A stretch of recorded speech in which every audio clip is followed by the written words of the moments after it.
Good afternoon, everyone, and welcome to Mathematical Functions. Why do I need to know about them? Our Tuesdays for Teachers today, February 28th, 2017.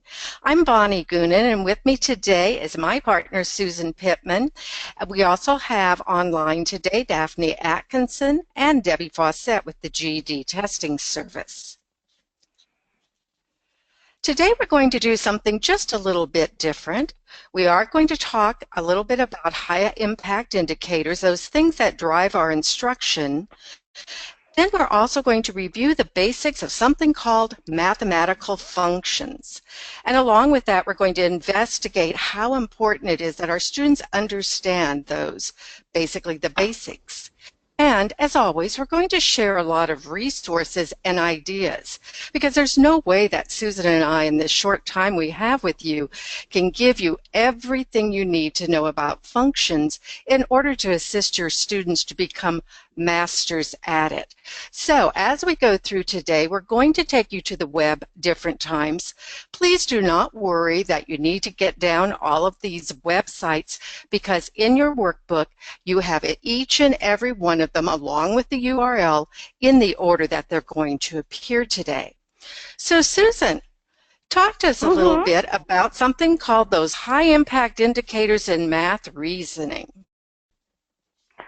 Well, can you tell me, Bonnie, haven't we talked about these things before with everybody? So I bet everybody who's out there, they've got some general idea of those high impact indicators. And, you know, those things have been very, very helpful to a lot of people. But, Bonnie, there's one other piece to that. The high impact indicators actually go back to those things called PLDs, those performance level descriptors.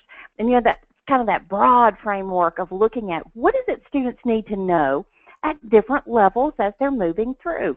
So we'll talk high impact indicators as we're going through those things that really we can work on in the classroom.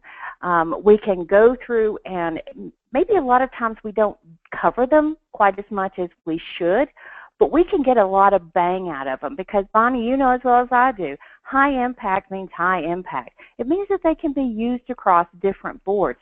So let's take a look at some, and you know, we're talking today about functions, so let's see how that kind of all plays out here because there are some descriptors that we have. We know that our students, they need to be able to compare, represent, and evaluate functions. Whew. That's a lot of words and it says a lot of different things, but take a look across the board at how that ties into some other areas. I bet we talk about proportion in a lot of different ways when we're working with our students. So we can compare to different proportional relationships. That ties back to functions. We can represent or identify a function in a table, or maybe there's a graph that we can work with. And we're going to dive into that just a little bit more as we go through. But we also have, you know, Bonnie, there's some other things that are here that maybe are a little bit higher functioning here, but no pun intended. But we also have those linear and quadratic functions.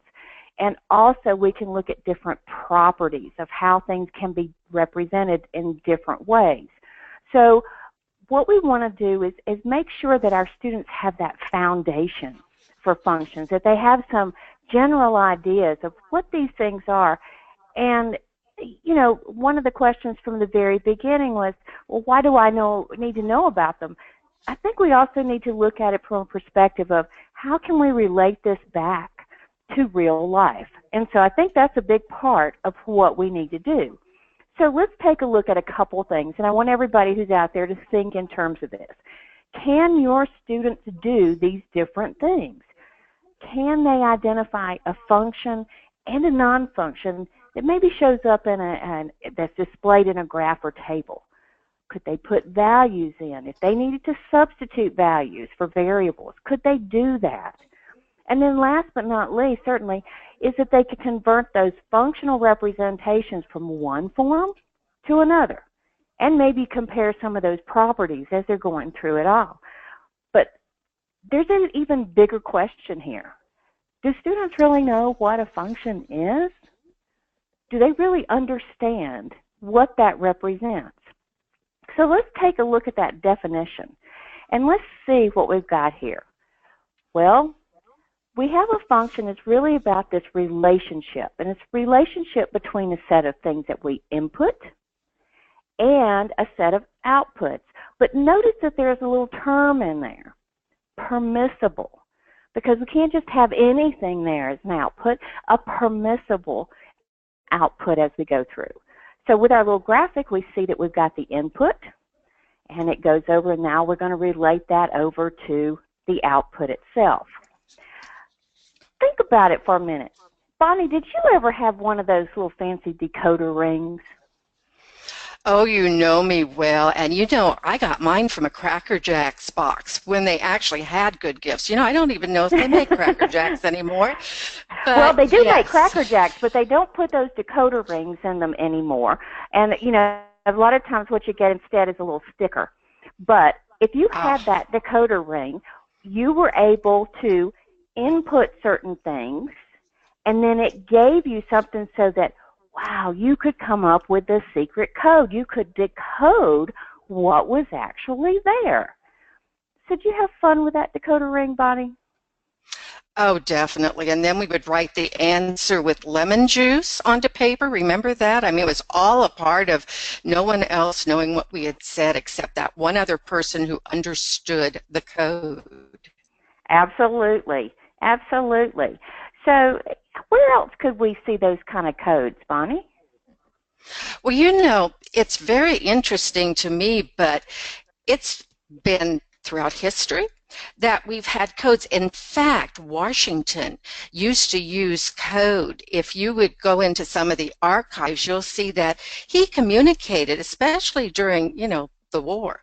And so we see codes all the time, not just, though, in mathematical functions. You know, what we want our students to really see is that functions happen everywhere.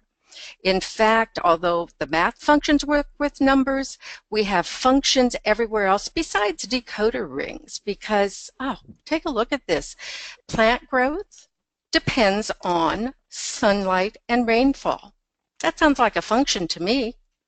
Speed depends on current and resistance, another function.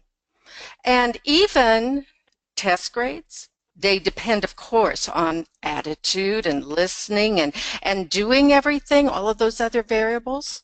You know, those are functions as well. So our students see functions everywhere, but they may not realize it. They may just think that a function is, oh, that equation that sets up, and they go, what in the world should I do with this?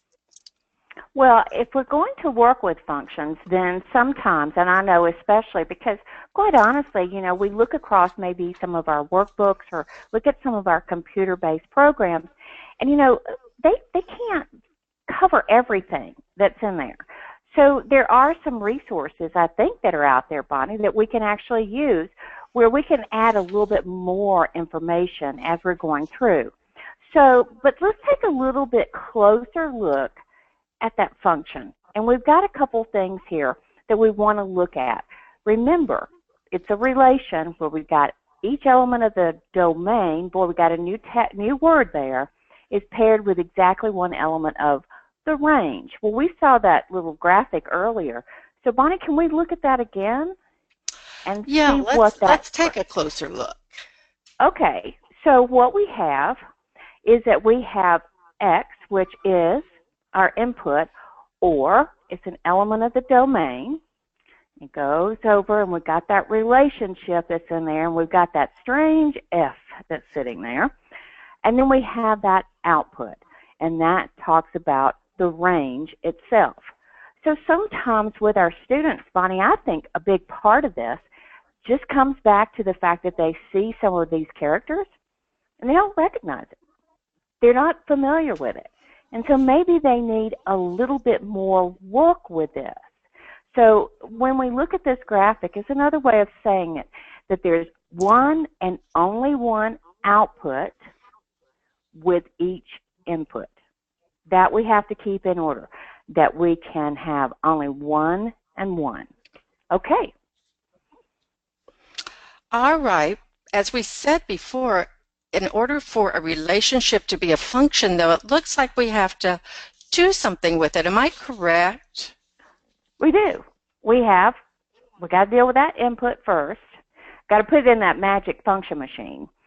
So we know that every time we put an input in there, we're going to have an output that comes in as a result of it. And we know that we can have two different inputs. They can have the same output, but one input can only have one output. Oh, Bonnie, I think we need to look at that a little bit more closely. I think that when we start using all the terminology here, it's like input, output, this and that, and same and all that. Let's take a look at it from a standpoint, maybe a little more directly.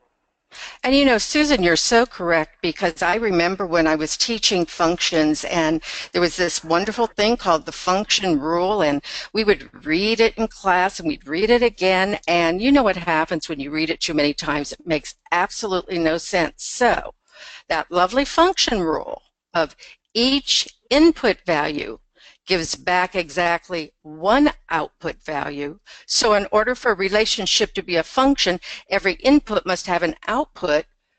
Oh my goodness, what does that mean? Well, that's why when we start talking about all these, that a lot of times what our students need is that they need to see it actually in action.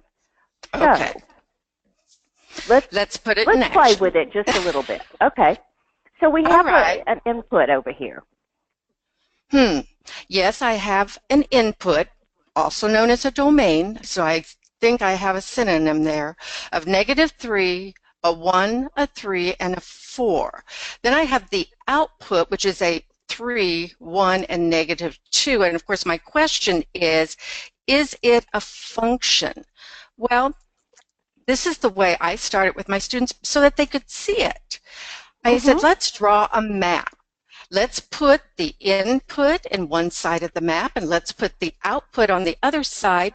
And when we map these integers, I want to see whether, again, each input has only one output. And so I see that, yes, it does, and it is a function. Now, Susan, as I look at this one, I see that both the 1 and the 3 go to the same output. Is that okay? Yes, as long as that input is mapped only to one output. So it's not like that we've got a 3, that -3 up there, and it's pointing over to the 3 and the 1. So as long as we can have two outputs. Remember from the previous screen what we had. We can have two different inputs, and they can have the same output. But we got to make sure that there is something that matches up for each one of them as we go through. Okay, I think when students have this beginning with functions, this is really what we need to do. We need to get started with that very base level, and always, of course, take it into the real world so they see the applicability. So, you know, I think all of us have Social Security numbers. Is you or me and Social Security numbers, is it a function? Okay, what would be the domain of this? Well, the domain is going to be all people with a valid Social Security number. So that would be people like you and me and Daphne and Debbie and all the folks with us. And the range will be all valid Social Security numbers. So, is it a function? Yep, because we have a match. Yes, we do, because, let's face it, the Social Security Administration gives each of us a uniquely different Social Security number. So, I have a function. Let's try another one. Okay. All right, so let's talk about phones, because that's another thing that, you know, we'll talk about the domain. That's all the people who have a phone. Okay. So we want to talk phone numbers, so the phone numbers of all people who have a phone. Okay, Bonnie. Is that going to be a function or not? Well, I know you very well, and I know you have more than one phone number because I have to figure out which one to call. And I know I have more than one phone number. So the domain or the input is going to have multiple outputs. And guess what? It can't Oh, be a function. that doesn't match up with our function machine. Not at So, and all. then Now, it may be a relationship, but it's not a function. absolutely. So that's one of those things that as we go through and we take a look at it, I think for our students' sake, these are the kinds of things that really make this work for them, is that they can begin to see those. But there are a couple of other things that we can do as well. And, you know, the lottery, that's a really great way to illustrate those functions. And so we all know that the teaching channel is just an absolutely fabulous place to go in order to do that. But Bonnie, I'm going to, if I can, I'm going to brag a little bit on you because there is actually a lesson plan sitting out there in Florida IPDA. And that particular lesson plan is based on your real life experiences and called Speeding Along. And yes, folks, Bonnie did get caught for speeding, and there's a function that's there when you're speeding. So Bonnie, you want to tell us about your personal experience with functions? Oh, probably not, but I have, you know, seen that function in multiple states, saying that I've often wondered why I got a certain price on a speeding ticket in one state and a different one in another, only to find out it's a function. You know, there's so many times that we don't need to develop everything from scratch because other people have done it already for us. So, you know, take a look at the lottery teaching channel video. Take a look at this sample type of lesson plan, which comes not only with everything you need, but also with a short PowerPoint for you to use in the class, and get started showing students that functions are real world. They may not realize it's a function, but they have had the experience, especially if they've ever gotten a speeding ticket. Well, I wouldn't know anything about that. So. Oh, I know. The other thing we want to make sure as we're teaching functions, not only at the beginning level, but as we go into the more difficult types of functions, is that students see functions in different ways. Even at the base level, they should be able to see that we can put a function into a table, we can use an equation, we can use a written description of what it is, or, of course, we can graph it. If they see those things from the beginning, then when they have to do such things as linear equations and slope, it doesn't look difficult because they're used to seeing it. So, we mentioned before that sometimes vocabulary changes. So your students may see that X variable sometimes being referred to as input, domain, or independent variable, and they may see the Y as output, range, dependent variable, or of course the function of F. So we need to really look at how we do that. So the first thing that Susan and I always did when we taught functions was to have our students create the input-output tables, where they would teach each or take each of these coordinates and put it into the table so that they could determine and see whether it's a function or not, whether that relationship does exist as well. And so as we look at this particular one, and you're going to have a chance to do some of this in just a moment, those of you who are with us. So just realize we're going to talk for a couple, and then you get to decide whether it's a function or not. This particular one is indeed a function because I can clearly see that there is only one output for each input. So, Bonnie, before you go on any further, and I just want to point this one out, is that you have those first set of coordinates in there, and we are missing in the table the -5. And so for those of you who may be saying in that input X, 5, 6, 3, and 1, yes, the very first one should be a -5, and that was just an error on our part. But I don't want anybody to get confused by it. So we'll make sure that before we send that out that we take care of that. So okay. As we go through. Okay, let's take a look at one more. Again, as we look at putting these coordinates into the table, we notice the same thing happens. There are two inputs, though. Susan, I have a 4 that's paired with an output of a 3, and I have a 4 that's paired with an output of a -6. So can that be a function? Let me think about that for just a minute. Now, let's see. We can have two inputs that are the same number, but they have to have a different output. So if I look across over at the outputs, then I see that one of the outputs is a 3 and the other is a -6. So there's no relationship here. No, I don't think that's a function, Bonnie. You're exactly right. It is not a function. Okay, let's see how well our audience is listening. All of you know that you have a place that you can, chat in your little messages. And so this is what we're going to ask that each and every one of you do. We want you to look at this table. And the question is it a function? True or false? If it is a function, click in a T. If it is not, click in an F for us.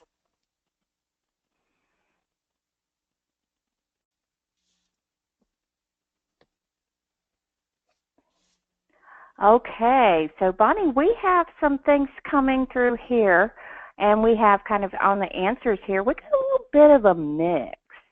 So we have some F's and then, well, no, wait a minute. Nope, I'm wrong because some of them have a little F.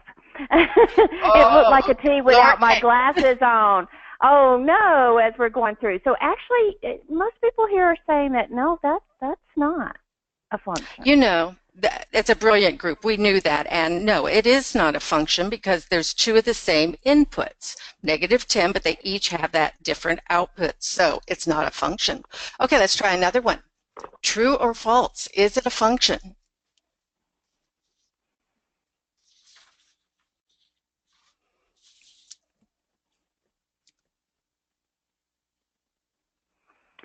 Okay, now this time we have a lot of different, somebody even threw us a Y in there to say yes. This time we have quite a few T's on this one for true. And this one may look a little different, but it is very important that students do see these tables written both vertically and horizontally. I think this is a little more difficult to sometimes read, but yes, it is a function because even though there are two zeros as inputs, each of them is related to the same variable or the same output, which is a -1. So they just got duplicated, but because they're exactly the same thing, it is a function. Okay. All right, we got another one to do. Okay, so, oh my, Bonnie, you threw in 3 different sets here. So you want to know which of those really is a relation. So which one's a function from that? So we could have a multitude of answers. Is it R, S, T, all of the above, some of the above, none of the above? All we want you to do is click in the letters of which ones of those are relations. Well, I tell you what, the R's are running away with Are this. they? Fantastic. I just gave it away, didn't I? Yeah. But no, they actually were running through this in just, almost immediately. So okay. It seems to me that we're doing pretty well with that one. Okay. So. Okay, then we're going to go very quickly through the next part, okay?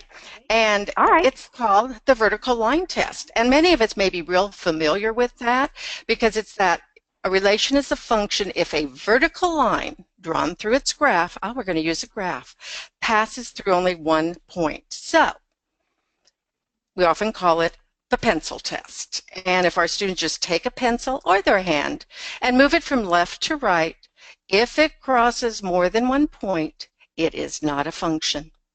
So let's take a quick look at an example. Would this graph be a function or not? Well, if I put my pencil at the end and I start moving it to that first segment, I know, okay, no, it only has one that intersects. Oh, but look what happens here, Susan. I have two outputs. So immediately I know it is not a function. It's a big no on that It one. is a big no. All right, let's see how our folks do. And this time you get to type in a Y for yes, is it a function, or an N for no.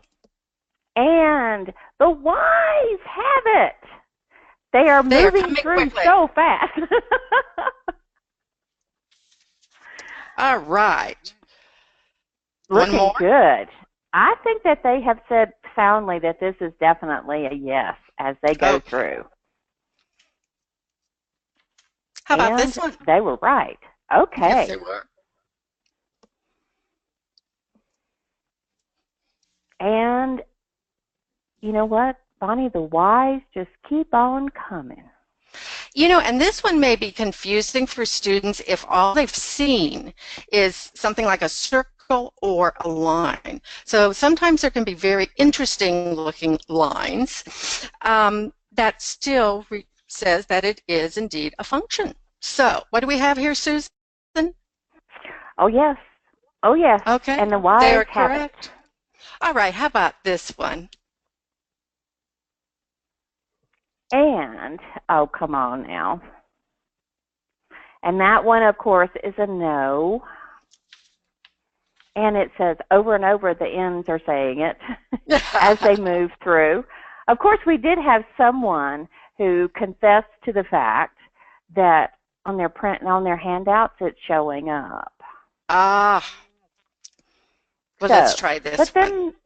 But then this one we have, and of course we have the no's on it as well. Definitely, because there's so many values there on that X variable. All right, let's take just a quick look back to real-world situations. So I know you don't have the answers on your slide to this one. So is it a function or not? The relation of distance and time during a trip.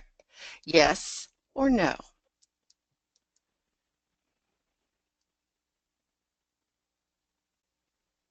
And I'm seeing lots of yeses coming through, Bonnie. And you should, because if you're traveling, the distance you travel does depend on the time that you spend on the road. So that is indeed a relation. That is a function. Okay. The relation of a month to the length of daylight.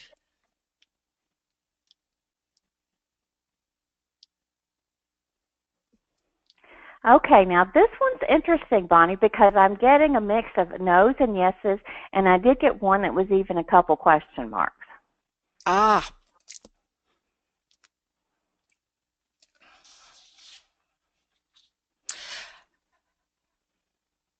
So we still have a pretty good deal here going through back and forth.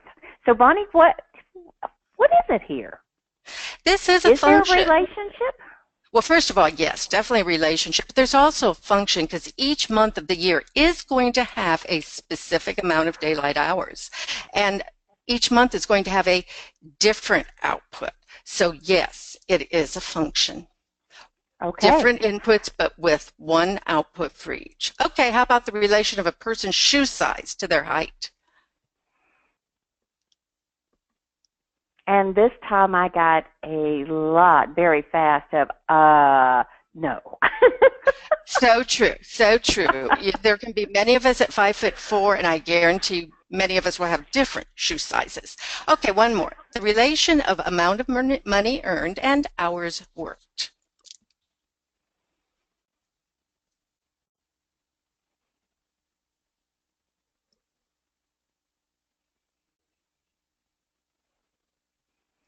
And on this one, we have some qualifiers, Bonnie. Oh, okay. If the pay is the same rate, if it's one worker, then yes. At a given job, yes. And then we have something that says, are you talking salary or hourly pay?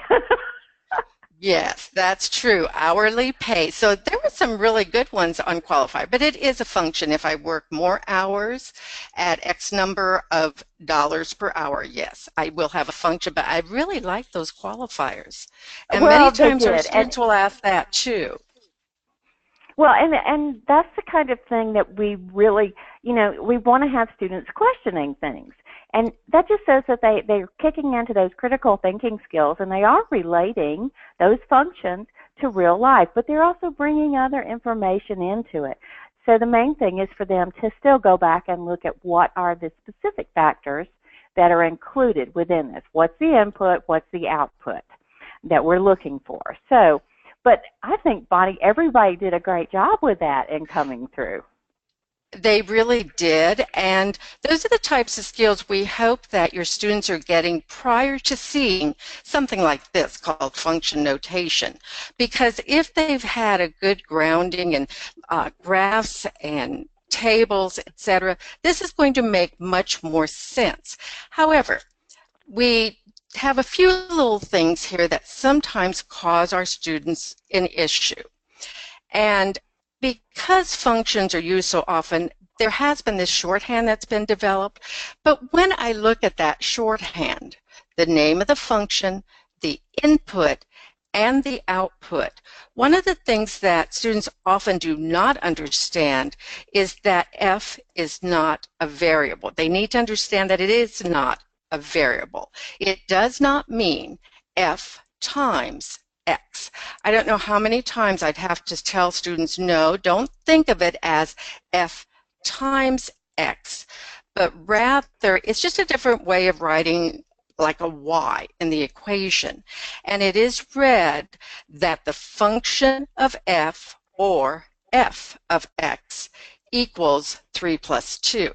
So once students understand that I don't multiply F times X, and it really is a substitution type of situation where it's just another way to write Y, hopefully they'll have less problems with function notation. So let's take a little deeper dive, though, into function notation and see what it really means, because once they understand the function of X equals something, they may then go in the book and say, but teacher, I don't see the notation that we saw on that previous page, because oftentimes they're not going to see that f of x, because when solving real problems, they're often going to encounter more meaningful letters. So maybe something like if I have a problem with power and time, it'll be power at time, or force in time, or height. And that's, I think, too, why sometimes our students get so confused, because we Oh, I don't go. definitely, I Yeah, still think a lot of this comes back to the fact that the notation, just the notation itself, can throw students off because they're looking for very specific things as they yes, come into this. And so if we can, help eliminate part of that problem, then that's going to make things a lot easier for them. But, Bonnie, that really comes down to exposing them to a number of different types of notation. And if we do that, they have that practice, then things will be better. I agree. So So let's go ahead and let's, evaluate a function. Can you do that for us? well, here's the deal with this. I mean, everything about this comes down to the fact that you're substituting. So, as we go through, and if we're trying to find, -2, we're going to be using -2. All right, what we have to do then is for every one of those X values, we just go in and substitute it. So it kind of looks complex right now, but at the same time, it's really not that hard as long as we go through and we remember what the rule says. And then we've got to do what? We've got to use the order of operations and just simplify this as we come through. So if we have the function of -2, then what do we have? Look at how we have gone through the different pieces, and now we come up with the answer is 20. So, this is one of those things that I think for our students, that they have a difficult time sometimes in understanding they can't just substitute anything in there, but they're actually given. They're provided a given in order to substitute in. So when they have that function x equals 2x squared minus 3x plus 6, now they can simplify from there, but they have some parameters. Remember what we talked about earlier, Bonnie, when we said permissible? It's about what is permissible. Okay. And so I have a feeling they have the answer to this already, Susan. I bet they do too. So we could pretend that they don't, but I think we might as well go ahead and share with them. I agree. Again, substitution. And the more your students can do this, the better off they're going to be at that next step. Remember, we are still really talking just the basics of functions. We know there's a lot more, but we need to get them through this where they can understand that substitution process. And the same way if they've got something that doesn't look like the f of x. But again, this is the height of a particular object, and they need to see that different look. So there again, they understand how to solve the problem. And well, if it still comes back, Bonnie, when they're going through it, to understand that that's still representing a function that's there. It is. And you know, and that's the thing that, oh, I'm not turning around and having something totally new to do. I'm still doing this process. But it has back to the notation again, it looks different. But not to allow themselves to get thrown off because it looks different. Because if they're comfortable enough here, they're going to be fine with it. But Bonnie, I think you got some great resources here in terms of being able to go through it. And, you know, you and I were talking about the fact that the Khan Academy does have some very excellent resources, especially, you know, for students to be able to go back and to look at these and have that opportunity to go through it several times, because once is not enough. And so here's just another place for them to find the resources to practice. And I really like this because I was going to say he goes so step by step with this. Everything from the basic function process like we're talking about right now, all the way through much more difficult types of functions. Mm-hmm. And keep in mind too, Bonnie, I'm glad you said the word difficult, that we want students to, at the very least within our classrooms, we want to lay the foundation for them so that they can understand, you know, what are the basics and be able to work from there, recognizing that there's some other types of functions and maybe some of the questions that are going to be more that college and career ready, or maybe college, career ready, and credit. You know, so those are the kinds of things that we have to be cautious about as we're working through. But I think, sometimes, I was going to say, sometimes YouTube we question, but there's so many wonderful things that come from different websites onto YouTube. And this short video of what is a function is wonderful. It really gives students the basis, and it's short enough that they'll listen. The other thing that we want students to always understand is math is fun. And so if you have not gone out to the Math is Fun site, again, a wonderful site that gives them a very step-by-step. And what I like about this, again, is it does take them step-by-step through those basics. So if what you said in the classroom one way doesn't quite make it, then one of these sites I guarantee will, because just sometimes saying it differently helps. So Susan, we've gone through the basics, but earlier you talked about some other things when we were talking about those high impact indicators. I think you talked about different types of functions, and when I was doing a little bit of research on this, I found out that depending upon the site you go to, there are literally thousands and thousands of functions, each with their own name. So do I have to worry about those thousands and thousands of functions in my GED classroom? Oh, no, we're not going to. We're not going to worry about all those thousands and thousands. But we probably want to look at a couple of things. And I think, really at this particular point in time, Bonnie, I think our major process here is looking back at those linear functions as opposed to, going into the quadratics and that type of thing. And we did just have one question pop up, Bonnie, and it goes back to one of the websites that we just had, where we talked about math is fun. And I know that people saw that in that URL it says maths, plural, is fun. And that actually is the correct way of the spelling of that within the URL itself. So we just had some concerns come up to make sure that particular URL was correct. Yes, I guarantee that one.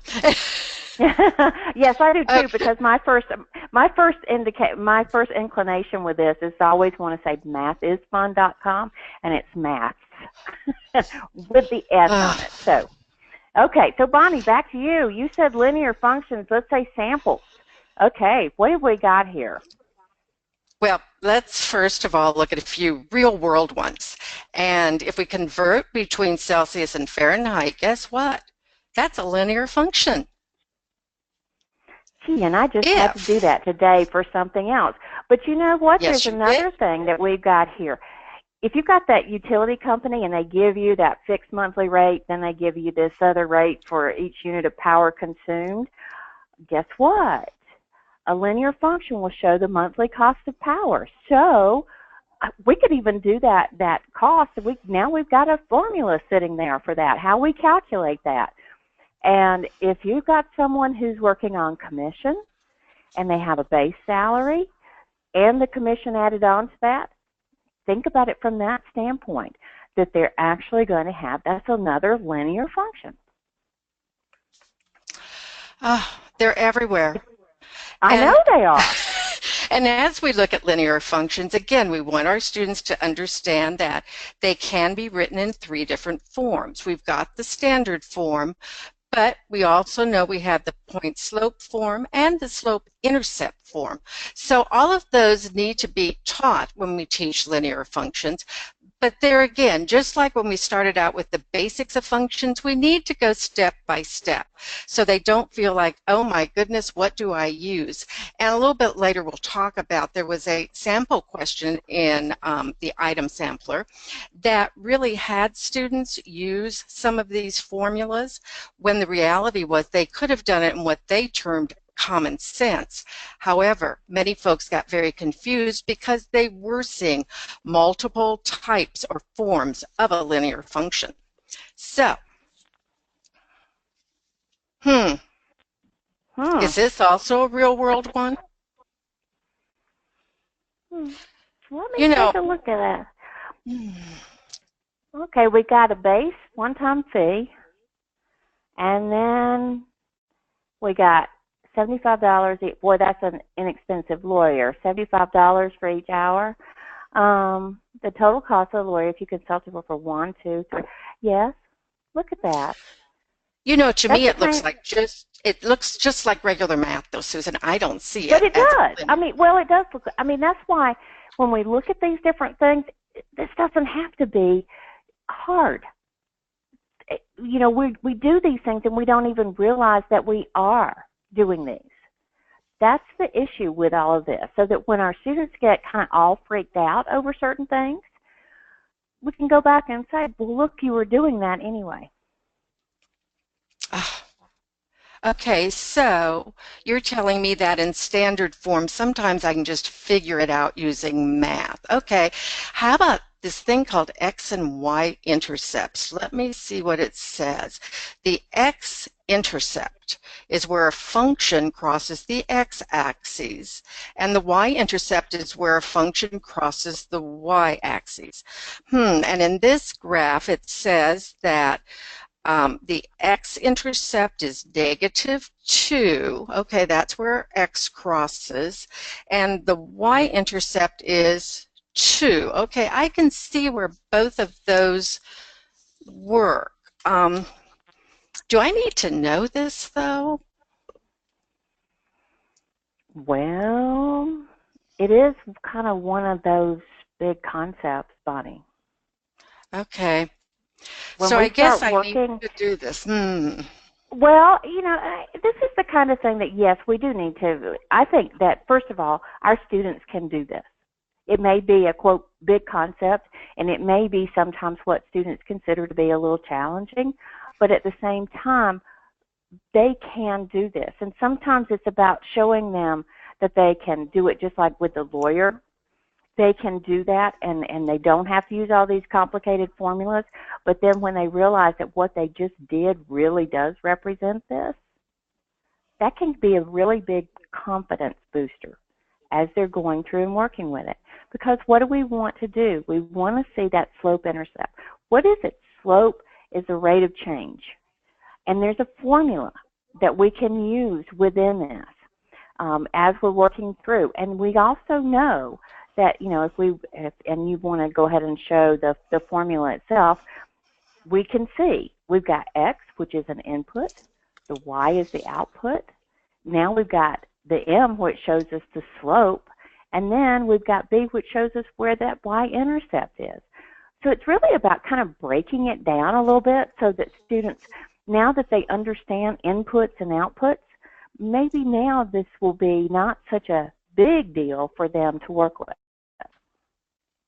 Okay, I know that sometimes we need to worry about the type of slope. Is it positive? Is it negative? And this came from a fellow teacher who said, of course she lives in the north. She said, my students love skiing, so we talk about type of slopes, and we use skiing as a fun way to relate positive, negative, cross country, of course, and just undefined, nothing there. And I thought, what a great idea. Again, connecting it to something students know. But there's another thing there, and Susan, I remember seeing on that previous slide something called, I think it was called Rise Run. And the first time I saw this was definitely not when I was being taught it in school, but rather when I was in college and taking a class. And now, of course, everybody does it, so it's not really new, but it does make sense as I go ahead and teach students how to graph. So here it says y equals 1/2 x minus 1. So it says I need to first graph the y-intercept. And so in this equation, that ends up being -1. So I teach students to put my little dot exactly there at the 0, -1 coordinate. Now it says I need to use the slope 1/2 to rise up once. What happens there is the top number, and run twice horizontally. So it says I need to go up 1, and then I need to go over 2. All right. Now, I'll just go ahead and plot that point. But I'm not sure I have enough to really prove that I can have a good line. So I'm going to go ahead and plot one more. And I usually will teach my students to plot 3. I think it's just a little safer because then when they draw the line, they can be very sure that they've hit all of the points. So that's that step by step to teach our students how to go ahead and plot. Now, as I look at this, Susan, do you think we have a positive, a negative, a zero slope, or an undefined slope? Well, it looks to me like it's running up. So if it's going up, then it must be positive as I'm coming through. And that's why I really do like that rise run, because students will see very quickly how they go ahead and plot each of those points. And it really does help them in figuring out positive, negative, etc. So, okay. Have we lost everybody, or are we still there? Actually, we have some really positives that are coming out. So they're looking at the different pieces that are going up through here and being able to show the different components as they're going through. So fantastic. Let's do just a quick couple little things here because I think we need to also look at, because our time is going to be running short very quickly, but we also want to share a couple more resources, I think, as we go through. Okay, so the next few slides are really talking about, again, using the slope-intercept equation and showing students how to do the rise-run process. So the slope here is 3/2, and then looking at where that line crosses the x-axis. And here again, we can see that it crosses the axis at -3. So the y-intercept down there is -3. And when we talked earlier about real-world scenarios, this shows the growth of a tree at a constant rate over a period of 4 years. And so change in height and change in time is slope in a real-world situation. And here it shows that if that tree grows at a constant rate over a period of 4 years, the slope is equal in change to the height over the change in time. So rise up 2, run over 1. And again, you've got one more here because sometimes we want to find out basically how long it will take us to pay off a debt. And that, again, is a linear equation, starting out with what someone owes without any payments, and then showing that over the next 24 months, this particular debt will be paid off. So word problems with linear equations usually work this way. The slope is the rate of change, and the y-intercept is usually the starting value. So again, we have a few others here for you to look at. And as you look at these, you will find that the information is right there as you look through. And this is the type of thing that we want your students to have the opportunity to spend time doing. So, Susan, why did we do all of this? Are these things on the GED test? Actually, they are. You know, and so we have a couple of examples here, and I'm sure that most of you who are here with us today that you've seen these. You know, in this first case where we're looking at building out that equation, but, you know, the second one that we have there, Bonnie, comes back to good old Hartley. And, you know, we have Hartley in his food truck business. So as we take a look at that, that's just another example of how we can work with it. And you can see that, you know, as the student worked through, look at that slope that they're pulling in. So yes, now here's a caveat to that. Don't expect that half the test is going to be like this. I mean, there are you know, a few questions that are there that may impact students. The main thing that we wanted to make sure today is that our students have the foundations, the fundamentals of this, so that that they can work with this, and that these questions don't throw them as they're going through, and that maybe sometimes, Bonnie, they just don't try to overthink something as they're going through. So if we take a look for just a minute at this last one here, linear equations, we've got to teach students to graph ordered pairs and then determine the point of intersection. We've got to show students how to solve systems of equations by either graphing, substitution, elimination. Those are different things that we can work with. And the other thing, I think, for each of us, and especially for those of us who are not, our background is not math, we want to probably give ourselves a little bit of time to work with some of these different things. And so I know you have some resources, Bonnie, that we want to very briefly go through, so that, yes, we can go back out and we can take a look at some of these. And the virtual nerd happens to be one of them that you may want to explore. We'd recommend that you take just a little bit of time when you go back and pull down these resources so that you can look at these individual pieces, because certain things work better for people than other ones do. So we have eliminations, of course, the mainstay of different websites that we go back to constantly for finding lessons and interactives. And we also give a shout out here to Steve Schmidt out of Appalachian State University for another thing that they have put together on algebraic functions and modeling. So those are all different and great resources that you may want to use as you're going through.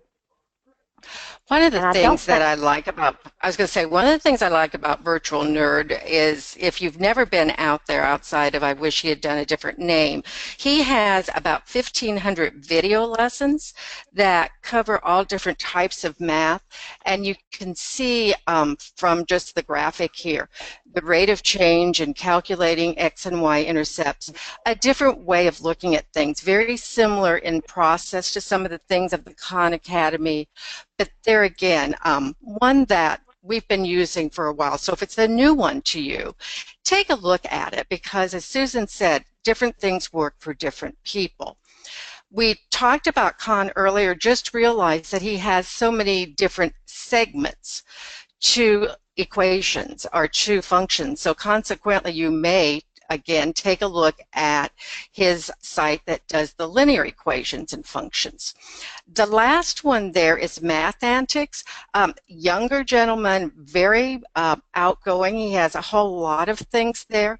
He's one of those people, we've seen some of his videos that students love. Sometimes they don't love them. Again, it is that whole bit of what you like and what you don't. Very much like Khan versus the math dude or versus the math antics dude.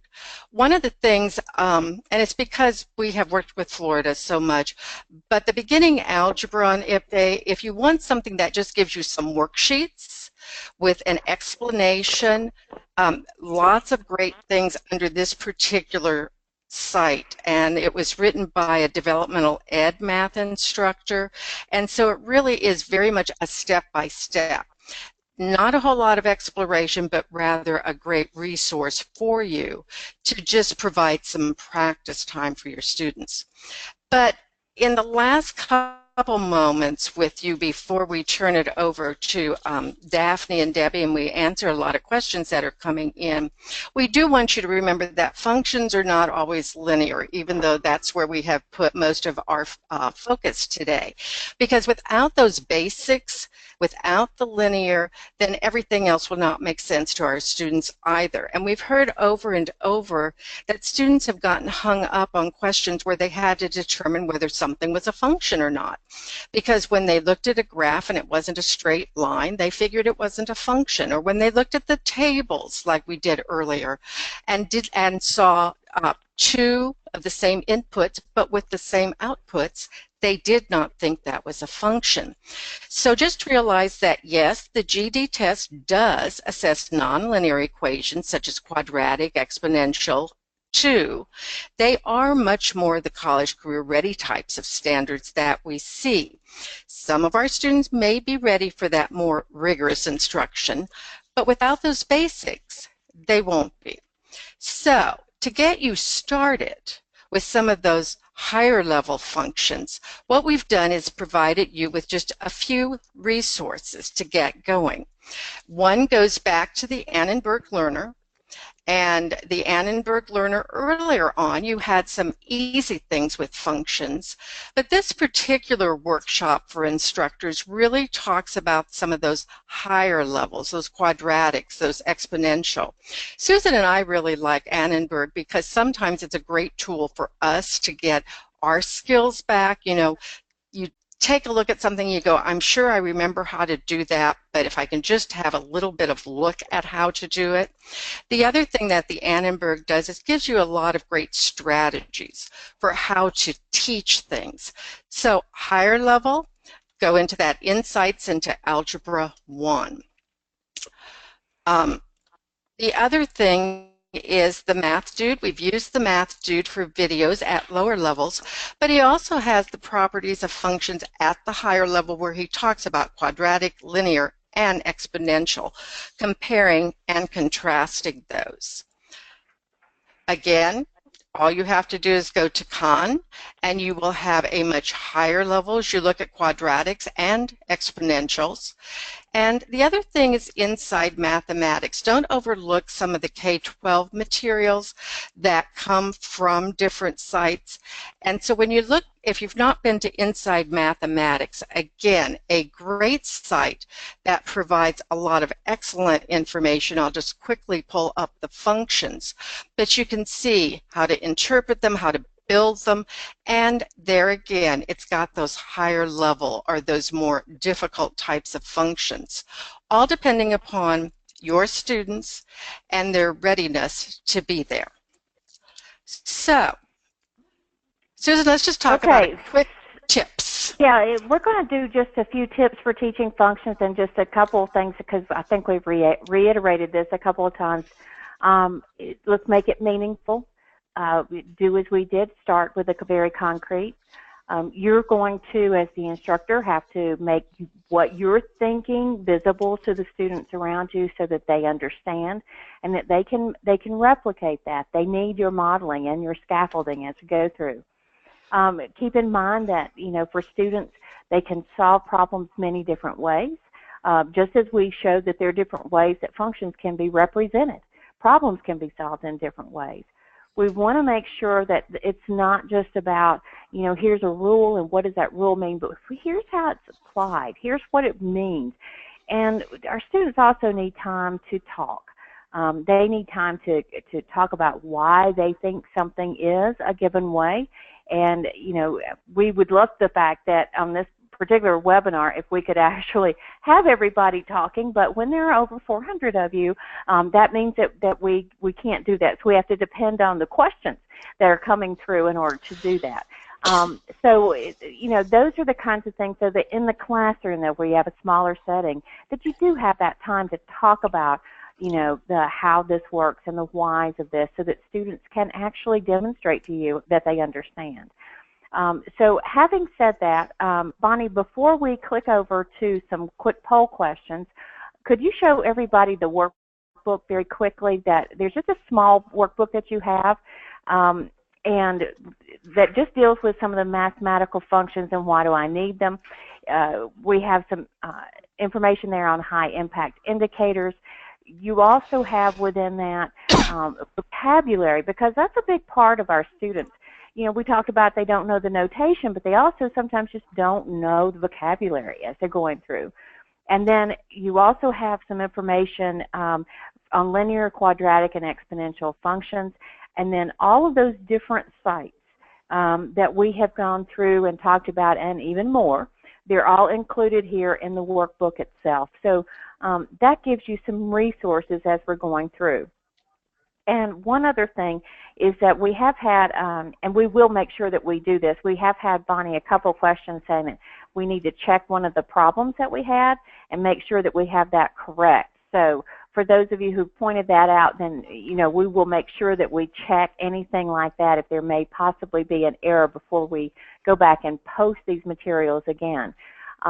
We'll make sure that we do that very quickly before these things get posted on the GED testing service site, so that, because I know so many of you have asked, and one of your major questions coming through is, where can I get the PowerPoint, Bonnie?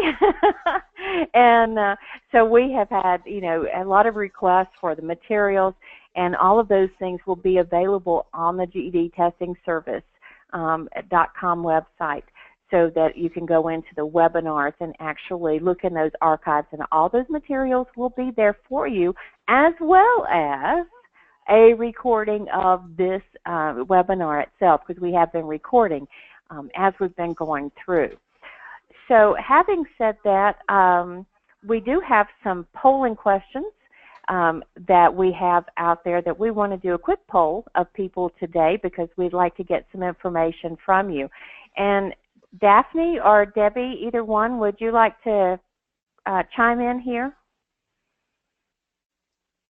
Daphne? Sorry, I was on mute. Okay. Oh, sorry about that. Hi, everyone. We have some polling questions regarding distance learning, and we wanted to get your opinion. I also want to emphasize that some of you who are on our list for receiving in session may have received a survey invitation also about distance learning. And we would, if you have participated in the survey, which we had an overwhelming response in the first 24 hours that the survey went live, I'd like to thank you for those responses. It was absolutely terrific, and particularly for those of you who took time to write the open-ended responses. Those were amazing in terms of depth and clarity. So we can't thank you enough for taking the time to do that. If you received a survey invitation and you did not yet respond, there's still time, and we would still love to hear from you. So with that, Susan, I think we can go on to the poll. Okay. All right. Then what we're going to do is we're going to run this poll, and we're going to ask you if you would please, make your selection as we go through. So I'm going to start. And this first question really does address what type of webinar you find most valuable. And so now you can vote, and you can just respond to that in order to come through. But is it content specific, like today's webinar, strategies based, research and statistical updates? We'd like to hear from you. And we have about 20% of you who have voted, so hit those buttons.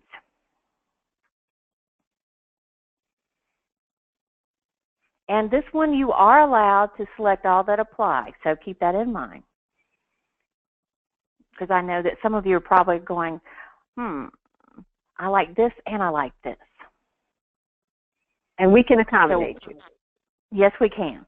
So we're up at getting close to the 70% mark. What I'd really like for us to see is I'd like for us to see at least 80% in this before we close out this particular polling question. So mark your answers.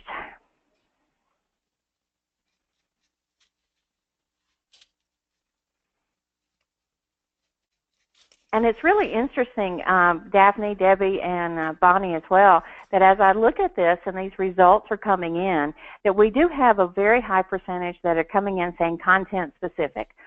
Right there with it, though, we're pushing those strategies. So knowing that we can have multiples, that is really good. Not so high into the research, but that's okay. And so what we're going to do is we're going to close this poll in 5 seconds. And so please take your opportunity now to do that, and then we'll display the results as we come through.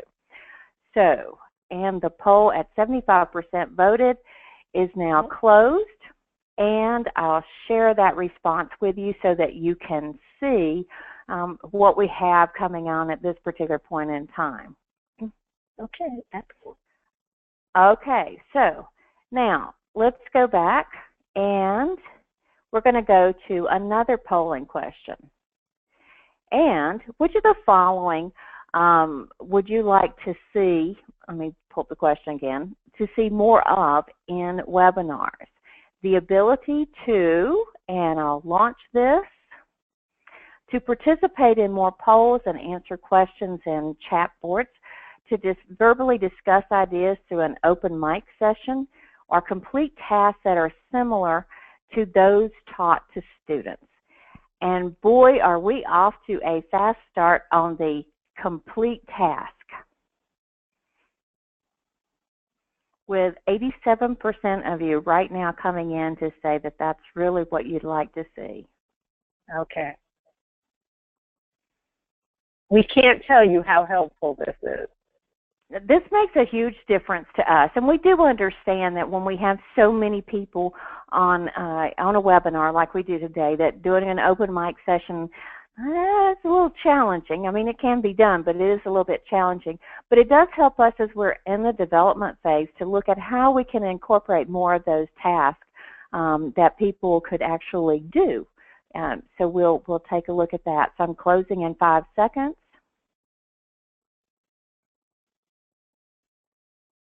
And I'll share the results. Overwhelming. And you can, overwhelming amount coming in on that very last one. Thank you so much, all of you, for participating in these. Now we're going to go ahead and we're going to do another one. And this time we're going to look at kind of a how your own program itself, I'm going to launch the question. Does your program use online or computer-based software to help your learners prepare for the GED test or test? And just a simple yes or no. You know, Bonnie, if we had asked this question a while back, that answer would have been skewing very heavily no. And now it is so good to see such a big percentage that are using programs or computer-based software in order to help students learn. That's really great. And we will close this off in 5 seconds.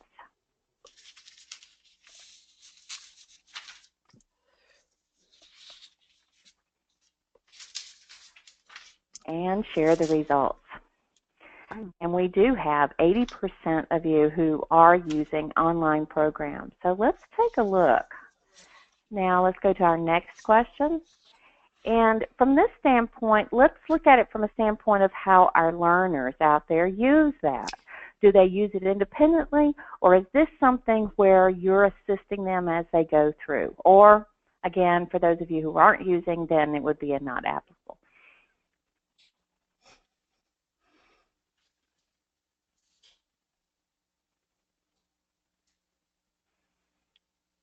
And as we look at this particular one, and we have 65% of you roughly who have voted, you're really going neck and neck with independently and those with the help of a teacher.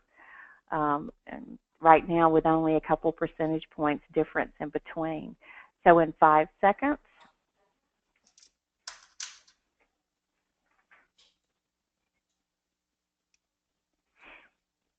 close it and share the results. And wow, it is neck and neck. 42-42, yes.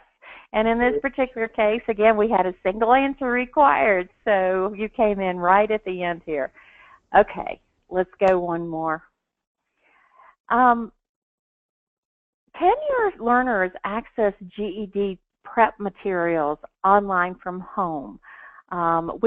We're beginning to see more and more of that type of thing being available for students, but we need to, what your students are saying.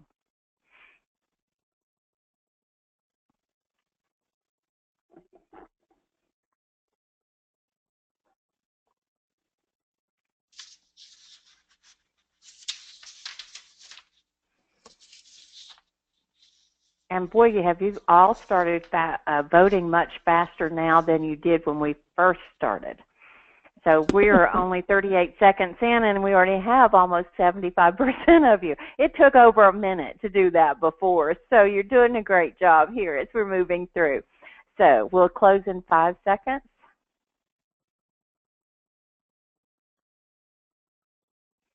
And share the results. And yes, we do have learners who have access to materials online from home, which is a great thing because we know, and Bonnie and I have talked quite often about the fact that our students, you know, especially those who can only come in twice a week, it's really hard for them to carry over that material and retain what they've learned unless they have an opportunity to do some practice. So that's really good to see that more and more students are having that opportunity. And Susan, now Susan, the other thing that, you know, we're ever mindful of is that classroom time, while fabulous, ultimately, in order for students to have the level of skill that they really need to be confident on the test, they have to have an independent practice in addition to the classroom.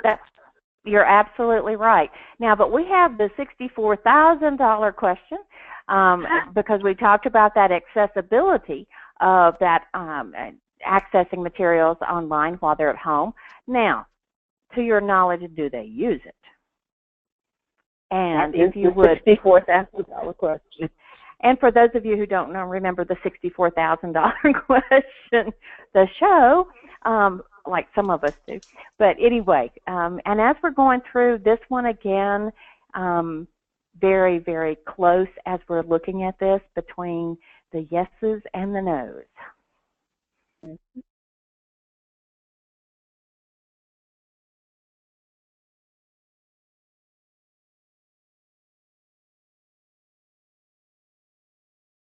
And we'll close in 5 seconds.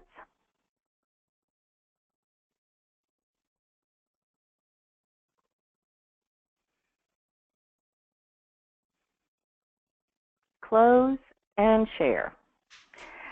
Okay. Unfortunately, the no's have it, but only by a slim margin. So we're going to take that as a real positive that we do have 48% of you out there who are saying that, yes, they do use it, and that's good. It's just we have to work on, I know, that other 52%. But at the same time, you know, the more available things are, the more that those things are promoted, the better opportunity our students have. And sometimes they may be just a little slow to pick that up, that it's actually there for them. So let's take a look at this next question. Which of the following instructional methods or tools do the majority of your students prefer? And let's pop that in and see what all's happening.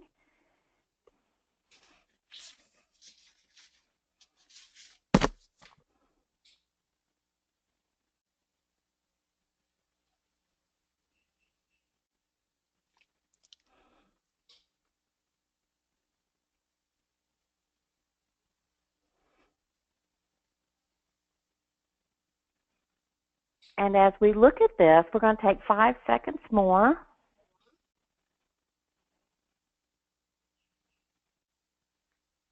And I will close the poll and share the results. You can see that from the majority of their students, they prefer that classroom instruction and that group discussion where they can actually get together. And a lot of the research says the same thing to us, that they like that they need that interaction. They need that opportunity, because the more that they can do that, and the group discussions especially, the more that happens, the more critical thinking that's involved, and the more they're going to retain that material over time.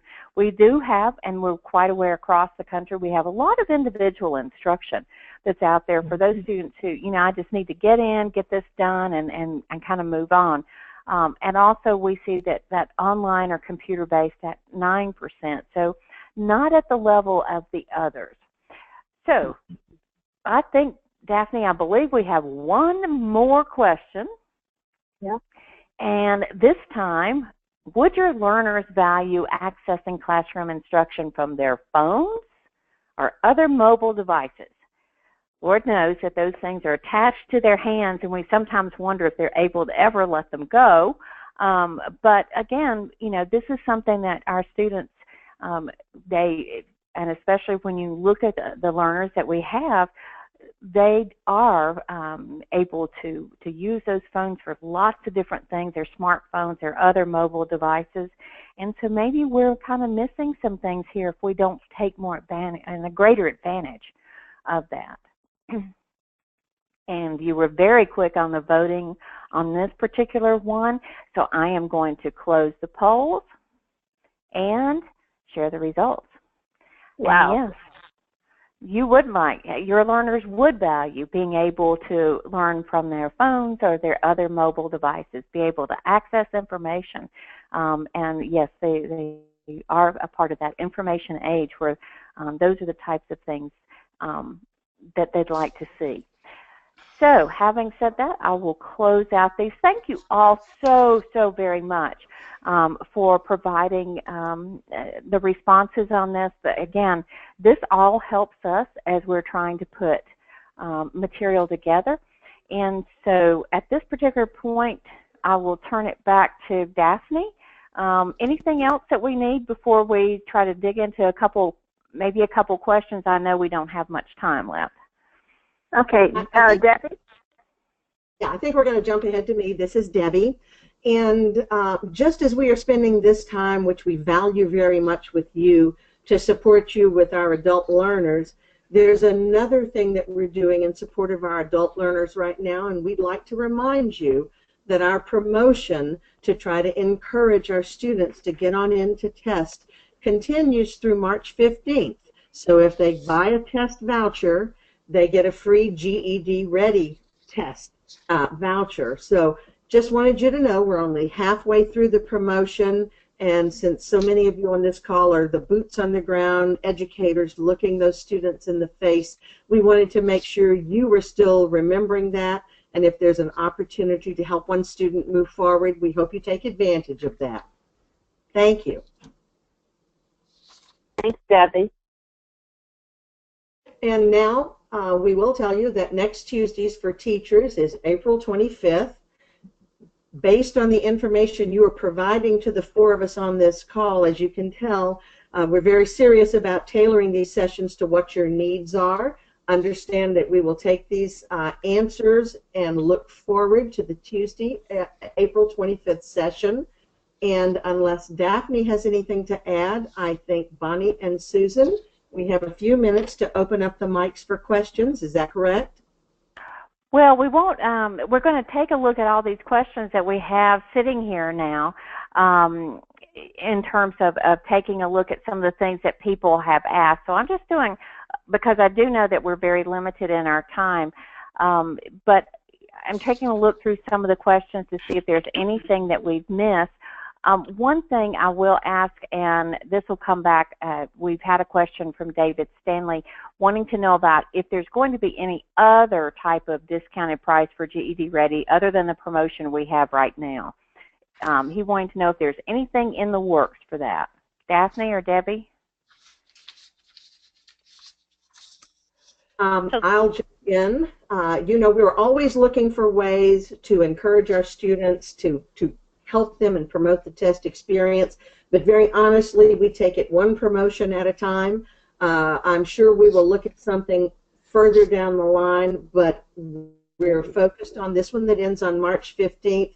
Because you are a part of this series, you always get first information through our in-session newsletters and these registrations. So currently, I can't tell you about the next promotion, but I think you would look at our history over the last few years and know that there is always something in the works, just a few months apart somewhere down the line. Okay, and we do have some questions regarding slide 47, so Bonnie and I will definitely go back and take a look at that to make sure that that we have that correct. One of the other things, the line moved. and it's called the line moved, and so Bonnie's going to make sure that as she goes through that we have that all set up correctly in the live PowerPoint, because that's one of the things we have to do before we post those materials online. So we'll take care of that. Then the other thing that we have here, let me just go down a couple more on that particular thing. Hi, Susan. As far as new questions, the latest question that we have is, could you explain a little bit more about the promotion again? And before Debbie or Daphne jump in here, I did put details about the promotion in everyone's chat box. So if you want to go ahead and click through, if you need additional details, you can get it there. Okay. Debbie, you want? Okay, Debbie, you want to explain one more time on the current promotion?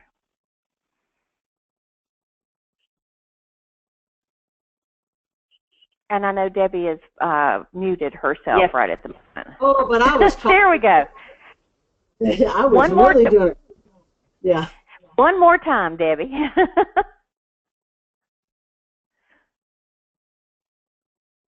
She's still muted? She's still muted. So, okay, do you want me to take it? Yes, Amber, go do you ahead. want to take it? Sure, I will. Yes. So currently the promotion started February 15th and it goes through March 15th, and students have to purchase a GED test through GED Marketplace in order to get that free GED Ready practice test.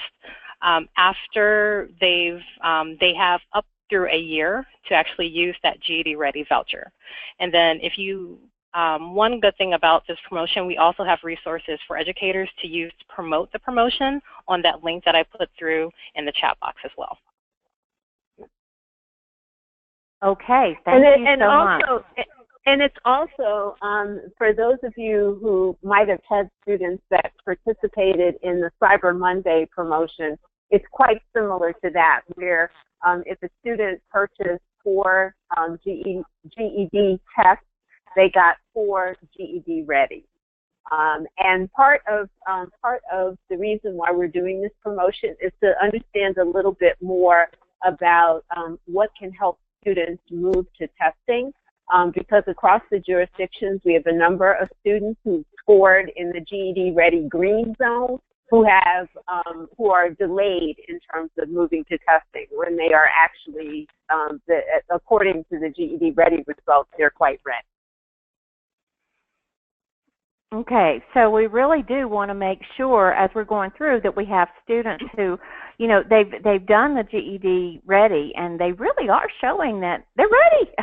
Let's get them in and make sure that they can then go take those tests, because we certainly don't want someone who's ready to miss out on some of those things as they're going through.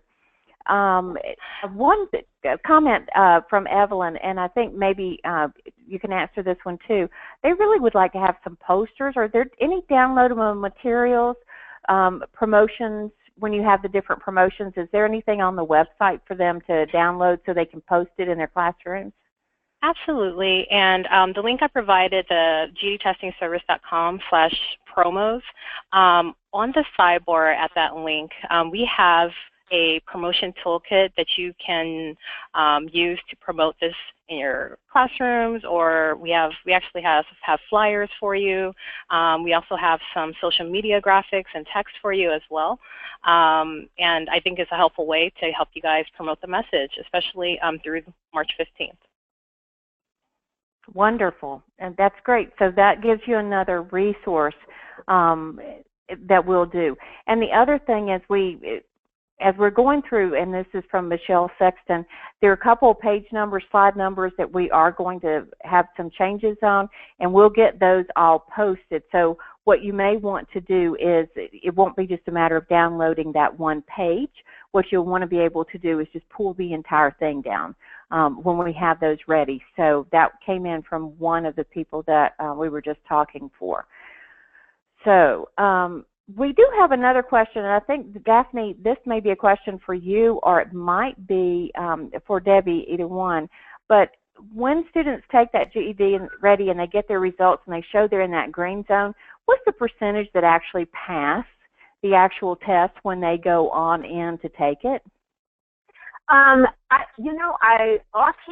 off the top of my head, I know that it is quite high.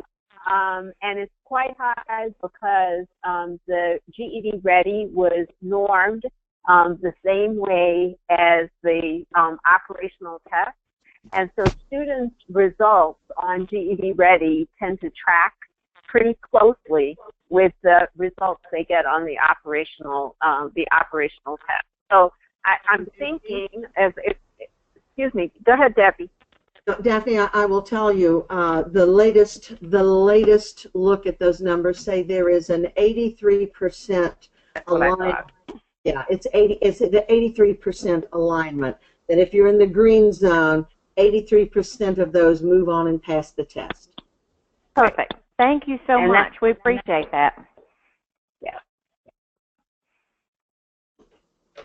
Other questions that we may have, Daphne, I don't know if you're looking at questions, or Debbie, either one that you see that we really need to hit within all of this?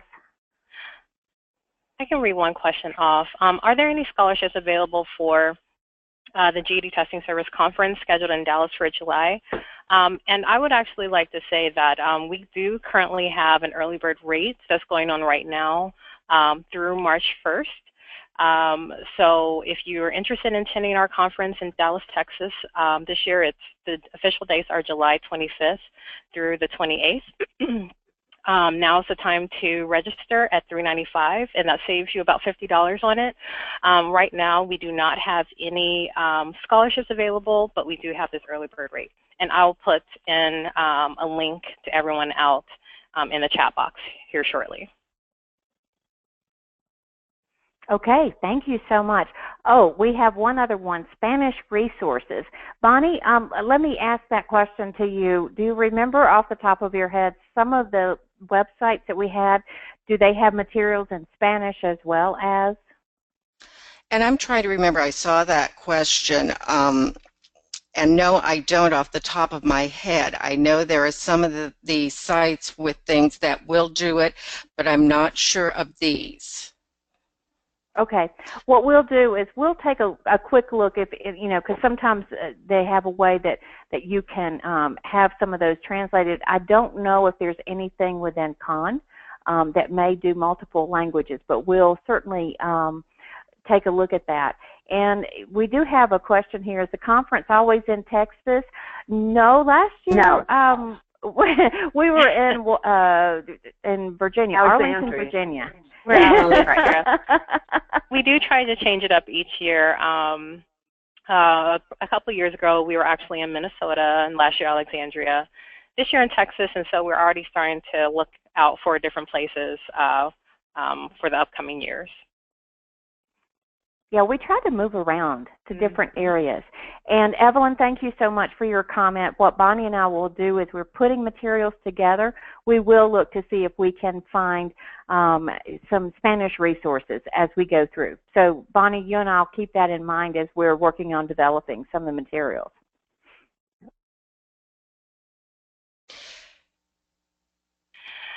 Let me see here. Are there any other questions? Okay, so one of the last questions, what is the best way to know if a student in my class passes the GED test? Is there any way I can track that online? Usually I know by calling a student after a number of no-shows.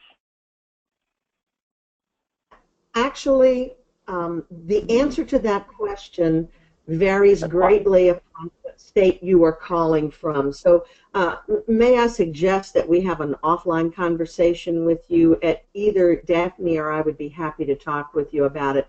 And the reason I say that, some states take advantage of the opportunity to share scores and our new and innovative program, GED Prep Connect, but not every state participates.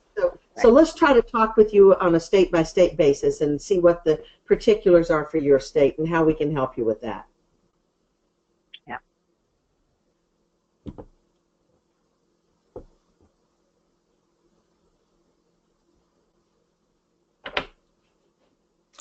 Okay, and Bonnie, could you pull over, I think, to the next slide so that we do have those websites, the URL, email addresses. I knew I'd get that out eventually because Debbie was just, it's been a long day. When Debbie was just talking about this, so there are the emails if you need to get in touch with either one of them, but also keep in mind that anytime you need to, you can contact through communications@gedtestingservice.com. And with that said, it's a few minutes after 5, and Debbie, I can turn it over to you and to Daphne as well for some final thoughts. My final thought is thank you, and we'll see you on April 25th. Daphne? Yep. Want to thank everybody who took the time to be on this webinar this afternoon, and a special thanks to you for your responses to the poll. As Susan said, it's really important for us to understand what is of highest value and most interest to you, and you certainly exceeded our expectations in terms of laying out where your interests are. So thank you so much for that. And one last shameless plug, if you haven't filled out the survey, please fill out the survey. We are really looking to hear from as many educators as possible. And with that, I think that this is a wrap, and we'll see you in April. Bye.